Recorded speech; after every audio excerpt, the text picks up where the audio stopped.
నిన్న మ్యాచ్లో దిగ్వేష్ అభిషేక్ శర్మ వికెట్ తీశాక చేసిన సెలబ్రేషన్కి అండ్ ఇచ్చిన సెండ్ ఆఫ్కి బీసీసీఐ దిగ్వేష్ని ఒక మ్యాచ్ సస్పెండ్ చేసింది. నార్మల్గా ఇలా స్పోర్ట్స్మెన్షిప్ కండక్ట్ని బ్రేక్ చేసినప్పుడు ఫైన్తో పాటు ఒక డీమెరిట్ పాయింట్ ఇస్తారు. అలా 4+ డీమెరిట్ పాయింట్స్ వస్తే ఒక మ్యాచ్ సస్పెండ్ చేస్తారు. దిగ్వేష్ చేస్తున్న సెలబ్రేషన్కి ప్రతి మ్యాచ్ ఫైన్తో పాటు ఒక డీమెరిట్ పాయింట్ కూడా యాడ్ అవుతుంది. అలా 4+ డీమెరిట్ పాయింట్స్ ఉండటం వల్ల ఒక మ్యాచ్ సస్పెండ్ చేశారు. బ్యాటర్స్ సెలబ్రేట్ చేసుకుంటారు కదా, బౌలర్స్ చేసుకోకూడదా అంటే చేసుకోవచ్చు.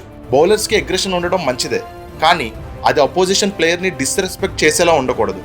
సింపుల్గా చెప్పాలంటే నోట్బుక్ సెలబ్రేషన్ చేసుకోవచ్చు, ప్లేయర్ దగ్గరికి వచ్చి తనని ట్రిగ్గర్ చేసేలా సెలబ్రేషన్ చేయకూడదు. ఫస్ట్ మ్యాచ్లో కూడా ప్రియాన్ష్ దగ్గరికి వచ్చి మరీ సెలబ్రేట్ చేశాడు. నిన్న కూడా హ్యాండ్ చూపిస్తూ సెండ్ ఆఫ్ ఇచ్చాడు. ఇలాంటివన్నీ unnecessary. Digvesh has got great talent.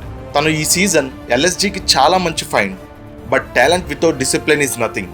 ఇప్పుడు ఎల్ఎస్జీ ప్లే ఆఫ్స్ రేస్లో లేదు కాబట్టి సరిపోయింది. లేదంటే ఫైనల్ లీగ్ మ్యాచ్లో చాలా టఫ్ అయ్యేది టీంకి. వాళ్ళిద్దరి మధ్య హీటెడ్ ఆర్గ్యుమెంట్ తర్వాత అభిషేక్ శర్మ హెయిర్ చూపిస్తూ దిగ్వేష్ని ఏదో అన్నాడు. అది ఏమని ఉంటాడో మీరే కామెంట్ చేసి చెప్పండి.